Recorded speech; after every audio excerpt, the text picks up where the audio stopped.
গৃহস্থ আমার কাছে খুব স্পেশাল একটা ছবি।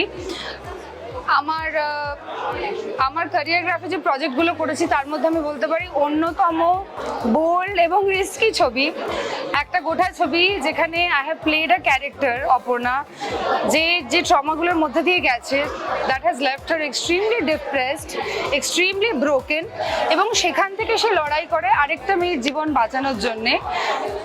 যেখানে ওকে সবাই বলছে যে ও পাগলি, ও যা দেখেছে ভুল দেখেছে, কোনো মার্ডার নেই, সেই সমস্তকে লড়াই করে অতিক্রম করে ও চেষ্টা করে নিজে খুঁজে বার করবার যে আসল সত্যিটা কি।